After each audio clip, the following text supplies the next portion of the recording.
여러분 안녕하세요. 자, 오늘도 즐겁게 한 개의 비문학을 공부해 보도록 합시다. 10번에서 13번 문제를 공부할 거고요. 드디어 새해가 밝았죠. 2026년이 되었어요. 네, 어제 1월 1일 거를 여러분에게 올려주면서 선생님은 이제 1월 1일에 이 영상을 찍고 있는데요. 1월 1일 거를 미리 찍어서 올리면서 새해 인사를 선생님이 못했더라고요. 그래서 하루 늦었지만 여러분이 영상을 보는 걸로는 이제 이게 1월 2일이겠지만 새해 복 많이 받으시기를 바랍니다. 그리고 올해 꼭 대학에 합격하실 거예요. 우리 재수 없어요. 그래서 꼭 열심히 공부해서 올해 원하는 대학에 합격하기를 바라겠습니다. 자, 2026년도 우리 힘차게 비문학을 공부해 보도록 합시다. 10에서 13번 문제 역시나 밑에 있는 문제부터 살펴보도록 할게요. 윗글의 내용과 일치하지 않는 것을 고르라고 했네요. 일치불일치 문제니까 읽으면서 풀어야겠구나 라고 생각해 주시면 되겠고, 밑에 내려가니까 기억에서 디귿이 나오죠? 그럼 기억과 디귿이 나올 때 각각 체크하면서 풀면 되겠구나 판단하시면 되고요. 자, 12번 보기 문제니까 가장 마지막에 풀어야겠구나 라고 생각해 주시면 되겠습니다. 13번 A, 어휘 문제죠. 문맥상 의미. 자, 어휘가 나올 때 풀면 되겠구나 라고 생각하고 올라와서 문단 번호를 매겨보도록 할게요. 기업은 1문단, 자, 기업이 증권거래소 2문단, 내려와서 공시의무는 3문단, 유통시장은 4문단, 쭉 내려와서 자본시장법에서는 5문단이 되겠죠. 이렇게 총 5문단으로 나눠져 있습니다. 10번을 간단하게 보면 상장법인이 증권을 발행하며 해당 증권을 청약, 유통시장에서 투자자 거래되는 증권, 공시제도 이런 얘기, 증권신고서, 청약에 권유 대상 50인 미만 이런 얘기들이 있네요. 간단하게 읽고 1문단부터 살펴봤어요. 자, 1문단을 쭉 읽고 나니까 10번에 근거가 되는 내용이 나오네요. 그래서 두 번째 줄, 증권을 발행하는 기업은 투자자들이 증권에 취득할 의사 표시에 청약을 하도록 권유한다 라는 이야기가 나옵니다. 이게 10번에 1번에 관련이 되겠죠? 자, 증권을 발행하는 기업이죠. 증권을 발행하면 어떻게 한다고요? 투자자에게 이 해당 증권의 청약을 권유할 수가 있다 라고 볼 수가 있겠죠. 증권을 발행한 기업은 투자자들에게 해당 증권의 청약을 권유할 수가 있습니다. 따라서 1번이 맞는 내용이라는 거 알 수가 있고요. 또 조금 내려가 보니까 50인 미만인 경우를 사모라고 합니다. 그런데 사모는 취득한 증권을 타인에게 대파하는 전매가 1년간 제한된다라는 말이 나오죠. 요 내용이 10번에 5번과 관련이 되는데요. 요거는 조금 더 읽어보셔야 돼요. 그래서 조금 더 내려오면서 2문단까지 읽어볼게요. 자, 그리고 우리 10번에 1번 보니까 상장법인이라는 얘기가 나왔잖아요. 그래서 선생님이 1문단에 보니까 기업이라는 말은 나오는데 상장법인이라는 말이 없었거든요. 그래서 이 상장법인인 말이 어디에 나올까라고 생각하면서 읽었더니 2문단 첫 번째 줄에 나와요. 이렇게 증권을 거래 물건으로 등록하면 상장법인이 된다라고 해요. 그러니까 10번에 1번처럼 증권을 발행한 기업은 뭐가 되는 거죠? 이게 바로 상장법인이 된다는 것을 알 수가 있겠죠. 그러니까 10번에 1번에 상장법인 증권을 발행했다라는 것을 알 수가 있고요. 자, 그 다음 문장 보시면 상장법인은 자본시장법에 따라 중요사항을 시장에 공개할 공시 의무를 지니게 됩니다. 이것을 위에 1문단에 우리가 밑줄 친 내용과 연결하시면 돼요. 10번에 5번 밑줄 친 내용과 연결해 보세요. 자, 이 내용까지를 볼게요. 1문단에 보면 50인 미만인 경우 사모라고 하는데 취득한 증권을 타인에게 대파하는 전매가 제한된다라고 했죠. 10번에 5번 보시면 그 내용, 청약의 권유 대상이 50인 미만이면서 1년간 전매가 제한된 증권을 발행하는 경우, 여기까지가 나와 있잖아요. 그럼 이 상장법인이 공시 의무를 갖는지는 어디서 알 수 있어요? 자, 2문단에 우리가 밑줄 친 부분, 얘네도 상장법인이죠. 근데 어쨌든 중요사항을 시장에 공시할 공시 의무를 지닌다라는 것을 알 수가 있겠죠. 이 뒷부분까지 보셔야 되는 거예요. 그래서 이런 경우에도 상장법인이기 때문에 공시의무를 갖는다라고 할 수가 있겠습니다. 그래서 10번에 5번도 맞는 내용이다라는 것을 알 수가 있죠. 이해되시죠? 자, 이러한 사모를 발행하더라도 상장법인이므로 공시의무를 갖는다라고 연결을 해주시면 돼요. 자, 그 다음 이어서 또 보니까 중요사항은 합리적인 투자 판단에 영향을 미칠 수 있는 정보죠. 그리고 이것은 시장의 효율성에도 영향을 준다라고 합니다. 자, 이 두 가지를 연결해서 이 두 부분이 10번에 3번에 관련이 되죠. 10번에 3번. 공시제도. 자, 이게 공시제도잖아요. 여러분, 공시의무를 지니는데 이 공시의무는 중요사항. 이때의 중요사항은 합리적인 투자 판단을 할 수 있게 하죠. 그래서 어떻게 해요? 시장의 효율성에도 영향을 미치게 되겠죠? 그럼 10번에 3번 공시제도는 투자자들의 합리적인 투자 판단을 도와 시장의 효율성을 제고할 수 있다. 맞는 설명이라는 것을 알 수가 있습니다. 자, 여기까지 되시죠? 이제 산문단으로 내려가 봤어요. 자, 산문단에 가서 쭉 읽었습니다. 읽었더니 이제는 기역 부분이 나오네요. 기역. 발행시장에서의 공시라는 말이 나왔어요. 그럼 기역에 해당하는 말을 11번에 일단 써줘야겠죠? 자, 기역은 발행시장에서의 공시를 말해요. 이런 것이구나 라고 일단 정리를 해줬고요. 산문단에서도 이제 10번의 근거가 되는 내용을 찾아봤더니 산문단의 세 번째 줄에 나와요. 반면이라는 말이 나오죠. 반면. 상장법인이 3호로 증권을 발행한 경우 공시 의무가 면제된다라는 말이 나옵니다. 공시 의무가 면제되기 때문에 라는 말까지를 보시면 되겠죠. 공시 의무가 면제된다. 자, 요 내용 뭐와 관련이 있을까요, 여러분? 10번에 5번과 관련이 있네요. 10번에 5번. 자, 우리 위에서 얘들아 어떻게 봤어요? 위에서 여기 3호. 3호의 경우를 보면서 선생님이 얘도 상장법인이니까 중요사항을 시작에 공개할 공시의무를 갖겠군 이라고 처음에 생각을 했어요. 이렇게 생각을 해서 선생님은 10번에 5번을 지우면서 내려왔었어요. 그랬는데 조금 더 읽다 보니까 우리 산문단에 어떤 얘기가 나와요? 자, 상장법인이 3호로 증권을 발행한 경우에 공시의무가 어떻게 된다고요? 면제된다라는 말이 나오죠. 그러면 얘들아, 이 위에서 공시의무를 지니기는 하지만 상장법인이 3호로 증권을 발행한 경우에는 어떻게 된다? 이 공시의무가 면제된다라는 것을 알 수가 있죠. 그럼 10번에 5번 어떻게 돼요? 이 3호, 이렇게 3호로 증권을 발행한 경우에는 상장법인은 공시의무를 갖는다예요? 아니죠. 요 아래에 있는 부분을 통해 공시의무가 면제된다라는 것을 알 수가 있네요. 자, 위에서 10번에 5번 보고 그냥 넘어가셨으면 안 되는 거죠. 뒷부분까지 꼼꼼하게 봤어야 됩니다. 그래서 요 뒷부분을 통해 선생님은 다시 요걸 판단할 수 있었어요. 처음에 지고 넘어갔지만 뒷부분을 보니까 3호에서 오호 면제되네 라는 설명이 나와 있는 거예요. 그럼 답이 5번이 되겠죠. 면제되는데 공시의무를 갖는다 라고 했으니까 요걸 지울 수가 있었습니다. 자, 그 다음에 조금 더 산문단을 읽어보니까 뒷부분에 이런 말이 나오네요. 상장법인이 제출한 증권신고서가 금융위원회의 심사를 통과하여 증권이 발행되면 상장법인은 청약을 권유할 수 있다라는 말이 나오죠. 이게 10번에 4번 내용에 해당하겠죠. 그럼 여러분, 자, 상장법인이 청약을 권유하려면 어떻게 해야 돼요?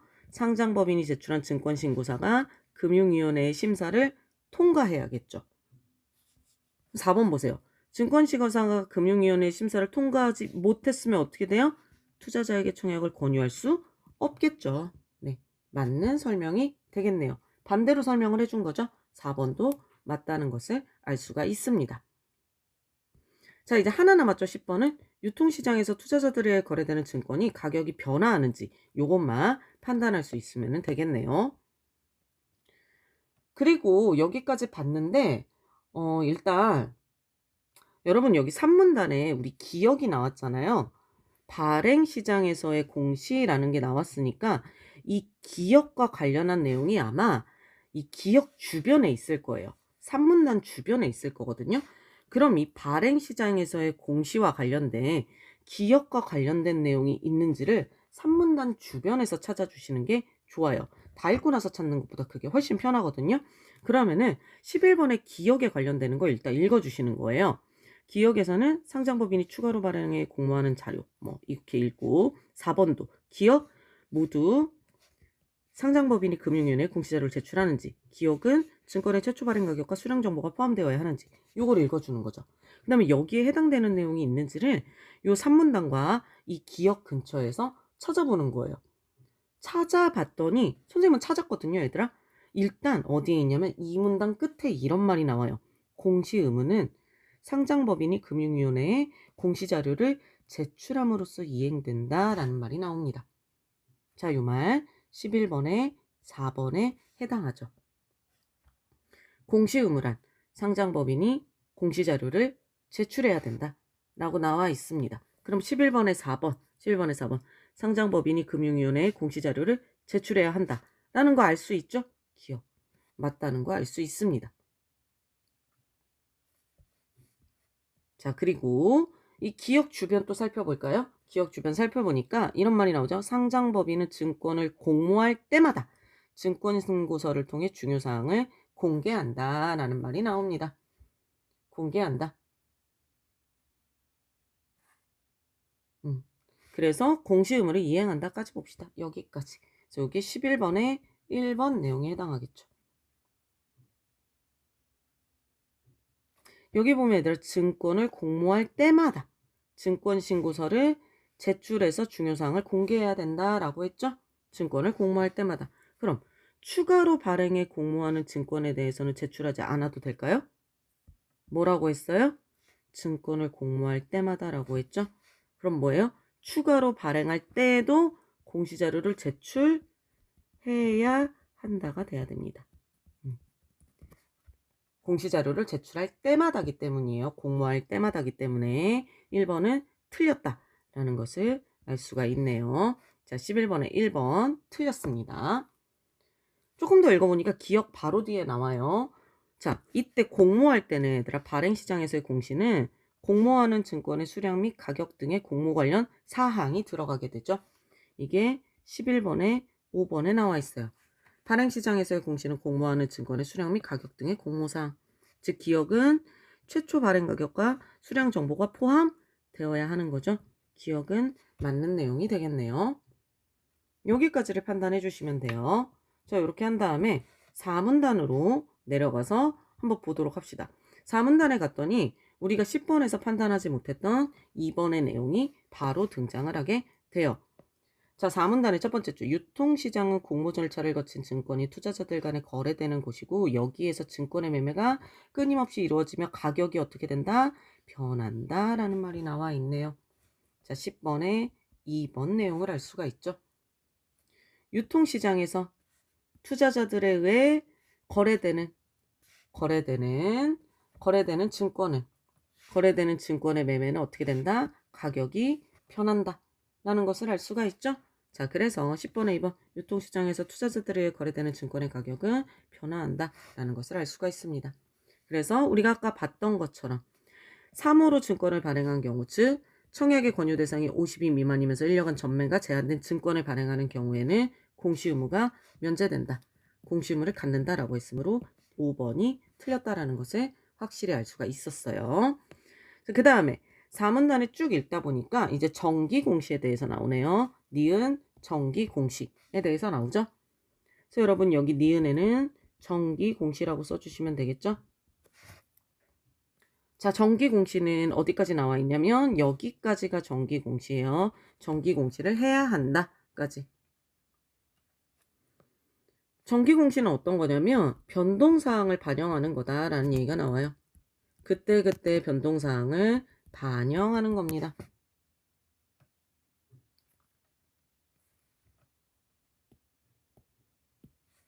자, 그렇다면 니은에 해당하는 걸 읽어볼까요? 특정인에게 정보를 선별적으로 제공하는지, 상장법인이 금융위원회에 공시자료를 제출해야 하는지, 여기에 대한 얘기를 한번 니은 주변에서 또 찾아보도록 할게요. 봤더니 이런 이야기가 나와요, 여러분. 여기 보면 상장법인은 투자 판단에 필요한 정보를 빠르고 정확하게 제공해야 돼요. 그런데 이때 변동사항을 발행하는 거죠. 정기 공시를 해야 하는 거죠. 투자 판단에 필요한 정보를 빠르고 정확하게 제공하는데 이거를 특정인에게 선별적으로 제공하는 건가요? 특정인에게 선별적으로 제공한 정보일까요? 그게 아니겠죠? 여기 보시면 니은 정기 공시 안에 특정인에게 정보를 선별적으로 제공했다라는 말은 없습니다. 그래서 2번이 틀렸다라는 것을 알 수가 있어요. 그리고 여러분 이게 우리 11번에 4번 어디서 체크했었죠? 이문단에서 체크했잖아요. 이때 공시라는 것 자체가 금융위원회에 공시자료를 제출하는 거예요. 공시 자체가. 그러니까 이때 공시는 발행시장에서의 공시든 정기 공시이든 아니면 디귿에 나오는 수시 공시이든 이 모든 것을 포함하는 거라고 보셔야 돼요. 그래서 이 모든 공시를 포함해서 공시는 의무를 가져요. 어떤 의무? 금융위원회에 공시자료를 제출해야 된다라는 의무를 가집니다. 따라서 기업과 니은 모두 상장법인이 금융위원회에 공시자료를 제출해야 한다라는 의무를 가진다는 것을 알 수가 있어요. 이 문단을 통해서 이 내용이 드러납니다. 일단 4번이 맞는 내용이고요. 디귿을 조금 더 살펴보도록 할게요. 자, 우리 이제 디귿을 봐야 되니까 디귿에 대한 내용 요 다음에 수시 공시라고 나와 있으니까 수시 공시도 선생님이 간단하게 메모를 해드릴게요. 자, 수시 공시는 투자 판단의 중요한 사항이죠. 투자 판단에 중대한 영향을 미칠 수 있는 경영 정보를 신속하게 공시해라 라는 거예요. 이것을 신속 공시해라 라는 거죠. 이것을 수시 공시라고 한다고 합니다. 그럼 여러분 이 부분 쭉 읽어보시면 돼요. 수시 공시에 대한 게 여기까지 어디죠? 수시 공시를 해야 한다 까지거든요. 여기까지. 투자자의 투자 판단에 중대한 영향을 미치는 경영 정보를 신속하게 공시해야 된다 까지가 수시 공시인데 여기까지 내용을 보면 주기적으로 이루어지는 거예요?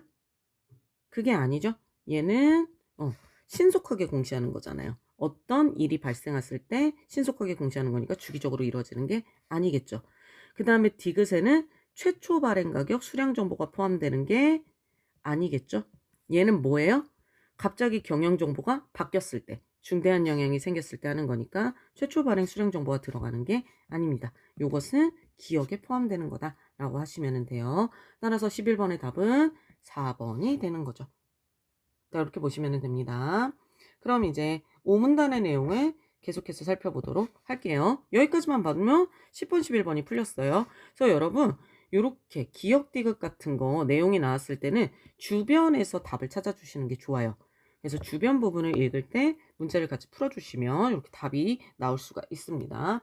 5문단을 쭉 읽었어요. 근데 5문단에서는 이제 이런 이야기를 합니다. 5문단에서 보니까 미공개 중요정보 이용행위라는 이야기를 해요. 미공개 중요정보 이용행위란 해서 미공개 중요정보 이용행위가 무엇인지 이야기를 하는데 자 이때 미공개 중요정보 이용행위란 매매에 이용하거나 타인에게 이용하는 것을 요렇게 합시다. 요거 단어 뜻이라 선생님이 체크를 한 거거든요. 네, 그냥 노란색으로 씁시다. 뭐뭐 하는 것을 이른다 라고 해서 여기 일단 우리가 13번에서 풀 수 있는 단어 뜻이 나왔고요. 앞뒤 문장을 살펴보니까 무엇이란 무엇을 이른다의 구조를 가지고 있네요. 그러면 뒤에 가서 이 뜻을 써주시면 되죠. 무엇이란 무엇을 이른다의 의미를 가지고 있으니까 A는 무엇이란 무엇을 이른다입니다. 무엇이란 무엇이 무엇을 이른다니까 목적어가 반드시 필요하죠. 그리고 이때 이른다는 정의를 말하고 있으니까 뜻하다의 의미를 아마 가지고 있겠네요. 그럼 여러분 밑에서 목적어를 가지지 않는 애부터 한번 지어볼까요? 시기가 이르다. 목적어 없네요. 친구는 잘못을 이른다. 자, 평화는 이런 상태를 이른다. 그가 늦지 말라고 일렀다. 이것도 목적어 없죠? 그가 목격한 것을 일렀다. 자, 일단 1번이랑 4번이 지워지고 이제 나머지는 뜻으로 봅시다. 친구는 나의 잘못을 뜻하다. 안 되네요. 그가 평화는 갈등이 없는 상태를 뜻한다. 오, 요거 맞네요. 그가 목격한 것을 뜻하다. 안 되죠? 그래서 이렇게 목적어를 통해 일단 1번과 4번을 지울 수가 있고 나머지 3개 내용 중에서 뜻을 통해 3번이 답이라는 것을 알 수가 있겠네요. 자, 이렇게 해서 13번의 답 맞출 수가 있었죠? 되셨죠? 그럼 이제 마지막 문제 12번 살펴보도록 할게요. 보기를 이해한 내용으로 적절하지 않은 것을 고르라고 했네요. 자, 배터리 제조사 갑의 이야기가 나오는데요. 배터리 제조사 갑은 2022년 7월에 증권거래소에 주식을 상장했습니다. 대표이사 겸 대주주인 갑이라는 회사가 있고 대주주인 A의 지분이 누락됐어요. 누락된 증권신고서를 제출했죠. 일단 여러분 여기까지 과정을 보면은 대표이사의 지분이 누락되었다는 건 중요한 정보가 누락됐잖아요. 그럼 일단 기억에서 봤을 때 발행시장에서 공시를 했잖아요. 근데 이 과정에서 뭐예요? 문제가 있었다라는 것을 알 수가 있어요. 발행시장의 공시 자체가 문제가 있었습니다. 그런데 이 갑이라는 회사가 2024년 6월에 이 대표이사 겸 대주주인 A가 보유 주식 중 일부를 주기적으로 매도한다는 계획을 공시하였습니다. 주기적으로 매도한다는 계획을 공시했어요. 그리고 A는 계획대로 주식을 매도합니다. 자, 이 갑이 주식을 매도한다는 계획, 이것을 공시한 것은 정기 공시라고 보면 되겠죠? 계획을 공시한 거, 이건 정기 공시에 해당합니다. 그런데 같은 해 10월에 A라는 사람, 주식을 매도하고 있던 사람이에요. 그리고 갑의 임원이었던 B라는 사람이 갑의 지난 분기 영업이익이 아주 떨어졌다는 사실을 알게 됐으나 이 사실을 공시하지 않았어요. 이거 여러분 어때요? 회사의 중요한 사항이죠. 투자에 중요하게 판단이 될 수 있는 상황이에요. 그러니까 어떻게 했어야 되는 상황일까요? 요거는 회사에 매우 중요한 사항이니까 디귿에 해당해요. 즉 수시공시를 했어야 되는 사항입니다. 근데 수시공시 사항인데 이것을 하지 않았죠. 수시공시 사항인데 수시공시를 하지 않았다라는 것을 알 수 있어요. 그런데 이 갑의 임원인 B라는 사람이 자산관리사 C라는 사람한테 이 사실을 알려줘요. 그리고 C는 갑의 주가가 하락할 것으로 보고 자신의 고객들에게 보유하고 있던 갑의 주식을 매도하게 했습니다. 수시공시 사항을 알려주지도 않은 채 주식을 매도했다라고 이야기를 하고 있어요. 그럼 여러분 여기서 우리 어떤 이야기를 알 수 있냐면 자, 요 마지막에 미공개 중요정보 이용행위라는 게 오문란에 나와 있었거든요. 근데 미공개 중요정보 이용행위라는 이야기를 하면서 이 미공개 중요정보 이용행위에서 공개되지 않은 것을 매매 이용하거나 타인에게 이용하게 하는 것을 말해요. 이 규제의 대상이 상장법인의 임직원 등 내부자죠. 그리고 내부자로부터 직접 정보를 받은 1차 정보 수령자예요. 여기에 해당합니다. 내부자와 1차 정보 수령자예요. 따라서 여러분 여기에 나오는 B라는 사람은 내부자잖아요. 그리고 자산관리사 C는 어때요? C는 1차 정보 수령자죠. 내부자로부터 정보를 받았으니까 1차 정보 수령자라는 걸 알 수가 있어요. 그럼 여러분 두 사람은 지금 어떤 행위를 한 거예요? 이 오문단에 따르면 두 사람은 미공개 중요정보 이용행위를 했다는 것을 알 수 있습니다. 이 두 사람이 하고 있는 것은 미공개 중요정보 이용행위.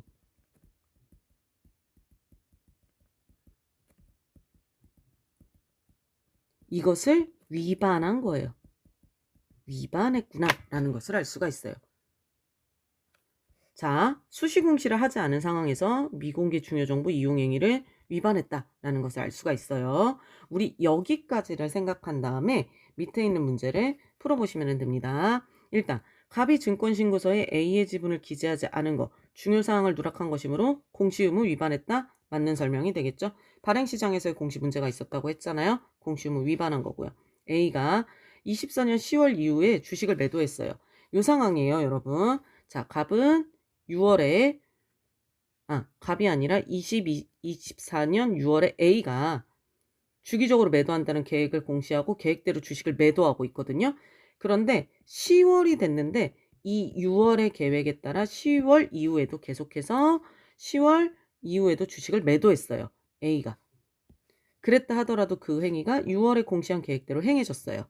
그러면은 A의 주식 매매는 미공개 중요정보 이용 행위에는 해당하지 않습니다. 왜요?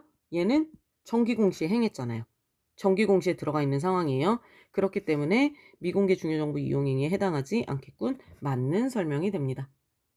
6월의 공시대로 계획대로 행해진 거 이거는 정기 공시에 따른 것이기 때문이에요. 자, 이걸 구분할 수 있으셔야 돼요. 갑자기 여러분 6월부터는 정기 공시였는데 10월 이후에는 미공개 중요정보 이용 행위가 되는 게 아닙니다. 쭉 계속 똑같이 6, 7, 8, 9, 10, 11월 계속 똑같이 매도하고 있었으면 그냥 정기 공시에 따른 걸로 보시면 돼요. 자, 3번. 영업이익이 시장 예상치를 크게 밑돌았음에도 신속하게 공시하지 않았기 때문에 수시공시 의무 위반했죠. 여기 했죠. 수시공시 위반했다 라고 말했죠. 맞습니다. 4번.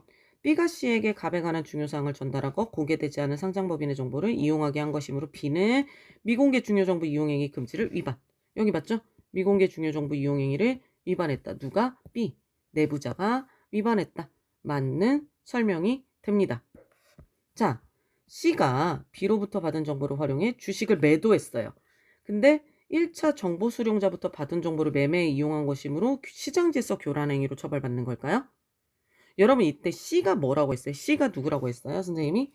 C가 B에게 받은 1차 정보 수령자죠. C 자체가 1차 정보 수령자예요. 요거 잘 기억하셔야 돼요.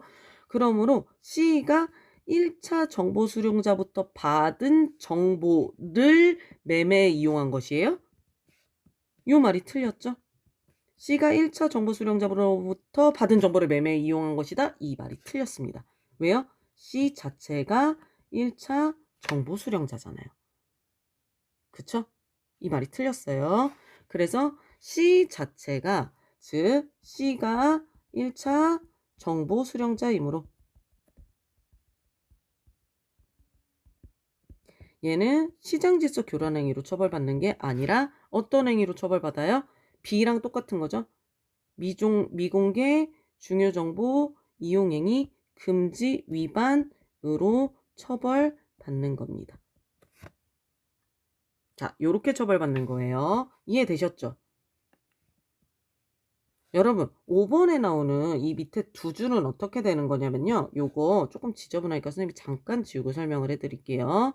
만약 여러분 C라는 사람이 어떤 D라는 사람한테 D한테 정보를 줬어요. 야, 그 회사 곧 망할 것 같아. A라는 회사 말이야. 지금 이런 상태래. 라고 정보를 줬어요. C가. 그러니까 얘가 1차 정보 수령자잖아요. C가. 근데 이 사람이 D한테 정보를 줘서 D가 A라는 회사, 갑이라는 회사죠. A라는 회사가 아니라 지금 D라는 사람이 미안해 왔다 갔다 해서 D라는 사람이 갑 회사의 주식을 매도했어요. 이 정보를 알리지도 않고. 그러면 어떻게 되냐면 이 D가요. D라는 사람이 C로부터 정보를 받아 매도를 했잖아요. 그러면 요 행위가 이렇게 되는 거예요. 얘가 1차 정보 수령자로부터 받은 정보를 매매에 이용하는 거잖아요. 이 경우가 시장질서 교란 행위로 처벌받게 되는 거죠. 이해되시나요? 구분할 수 있어야 돼요. C는 정보 수령자이므로 뭘로 처벌을 받는다? 우리가 위에서 내려온 이 미공개 중요정보 위반 이용금지 위반 행위로 처벌을 받는 거고, 만약 C가 다른 애한테 정보를 줬다라고 하면 이 사람이 시장질서 교란 행위로 처벌을 받게 되는 겁니다. 자, 이제 이해되셨죠? 오늘 질문 약간 기업에 관한 법이나 이런 공개 관련 내용이 나와서 선생님이 조금 자세하게 설명을 했습니다.